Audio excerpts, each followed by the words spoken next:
Hey, welcome back to another episode of Understanding the Next Gen. I'm Jeff Baxter, the Next Gen pastor at Mission Hills Church here in Littleton, Colorado. Thank you for tuning in.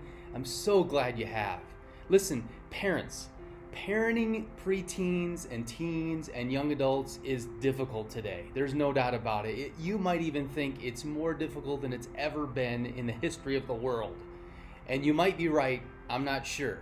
I mean, we're trying to give them freedoms and see them become responsible as they head towards being an adult. They have a cell phone that has access to the whole world, this little mini computer in their hands, which means they can have access to any person in the whole world, and that can be scary.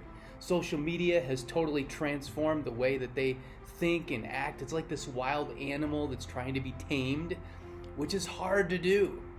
So we give keys to kids with the most dangerous thing that they could possibly have, called a car.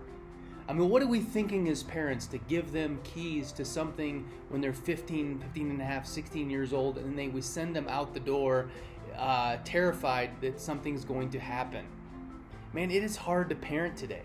It's hard to know what to do. It's hard to know where the boundaries are. It's hard to know how to get there. Well, I want to share some tips with you and then end today with the goal of parenting. So hang with me. What's the goal of parenting? So be sure to go back to previous episodes. First, though, when we talk about adolescence, it helps lay a foundation to understand that the task of every child is to get through being a child into adolescence, become an adult, and they're working through identity, autonomy, and belonging. And you can go look at all the definitions at an earlier episode to help you understand where I'm coming from based on research. So here's some tips for you. Number one, very practically, are you ready? Number one, first, be the adult. Maintain control. Do not freak out about anything. Now, I know some of us are more thinking, some of us are more feeling, some of us are more intellectual, some of us are more emotional. I get that as parents. We're all wired differently based on God's creativity in our lives. But when a preteen, adolescent, young adult shares some news with you, do not freak out. Whether it's good news or bad news. So the bad news. So let's say your 11 to 20-something-year-old tells you some bad news. Well, don't start screaming, don't start yelling, don't say things like, "I can't believe you did that." But I've been guilty of doing that. Easier said than done, but trust me, don't freak out. Don't do that. Maintain control. Be the adult in the situation, because you're the adult. They're not quite the adult yet. But on the other side, when they share good news with you, don't run crazy around the house going ballistic about that good news, whether it was a test grade, whether it was a goal they scored on the soccer field, whatever it was. Don't freak out. Don't run out and get the t-shirt and the bumper stickers and put them on the back of your cars. Don't do that. You know why? Because you're going to embarrass your child. I know your heart is to encourage them and like, "I'm so proud of you," but don't embarrass your child, because they're in the middle of this thing called adolescence. You're saying is my kid is better than your kid. Don't do that. It's probably not true, but don't do that, because you're going to embarrass them, embarrass yourself, and you're going to hurt the relationship long term. Be encouraging, of course. Be uplifting, of course, but don't freak out. So don't freak out about the bad stuff that they may share with you, even if it's really, really bad. And don't freak out whether it's great news that's beyond reasonable. Because they're going to say to you, "You're weird. You're weird. Dad, you're weird." I've heard that a million times. You're weird. You're acting weird right now, Dad. And from their perception, and their perception is reality, they might think you're being really weird, or you're going to the extreme on this bad news. Second, number two, think long haul. Think marathon, not sprint. You've probably heard this before, but as your child, your student, your athlete is in the middle of the greatest and longest change of their lives, the second greatest. The first one was from about birth till 4 years old. A lot of change happens in a child from birth to about 4 or 5 years old. The second greatest change is during adolescence, where they might look like they're physically an adult on the outside, but on the inside, in their brain development and developmentally, they're not there yet. And you know that intuitively because you're watching it every day. Like they are a different person every day, it seems. So think long haul. Think that you're part of this process, this journey with them, and you might wish it was shorter, but it's as long as it's going to be, probably into the mid-20s. It's running a marathon, not a sprint. Number third, be a student of your child. That may seem obvious, like, well, if anybody knows my child best, it's me. But you need to really drill down on this. Figure out what they like and don't like, what music they listen to and don't listen to, the friends they hang out with, even if you don't like their friends they're hanging out with. Do everything you can to investigate. Be a reporter or a Sherlock Holmes to discover what makes them tick. And realize this, it could change tomorrow, because they're still trying to figure out who they are. So today they could love country music and tomorrow it's rap. You don't know. This is the way it is. This is this process they're going through in adolescence. They're in the middle of growing up. So don't freak out. Just walk through that with them, getting to know them, finding out what they think about politics and religion and all sorts of things that are going on in the world today. Ask them questions just to figure out who they are. Be present with them.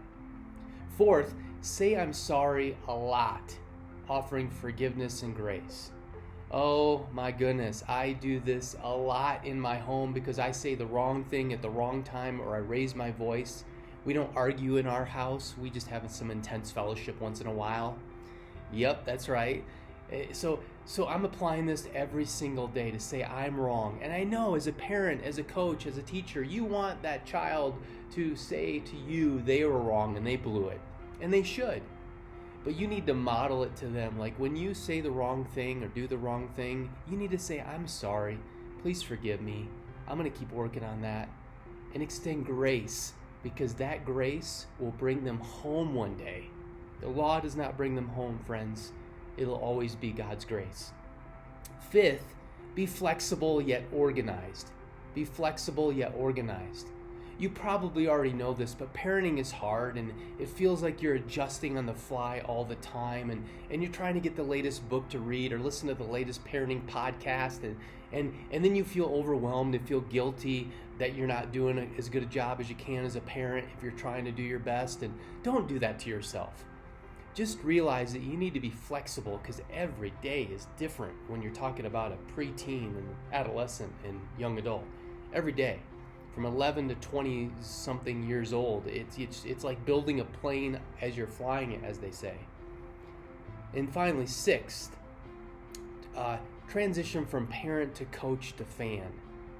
There's a time when you obviously lay the boundaries and you're setting this thing up as a parent for your child, and you should. And then you transition to a coach on the sidelines, sort of giving instructions from a distance, and when they ask for it. And then you transition to the stands as a fan, being the greatest fan of your child. And I'm walking that through right now with my children, having a almost 21, 18, and 13-year-old. I'm watching that transition happening with all three of them. And it's exciting and terrifying all at the same time, but you need to realize you're going to transition from parent to coach to fan.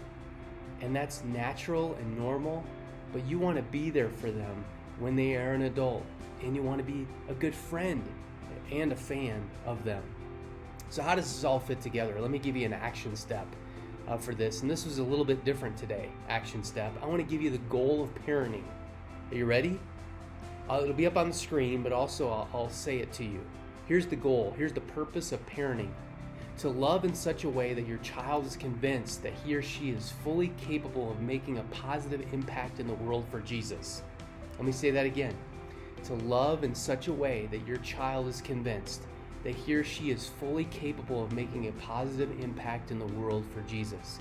You're loving them unconditionally, not based on performance, not based on grades, not based on how they're doing on the athletic field.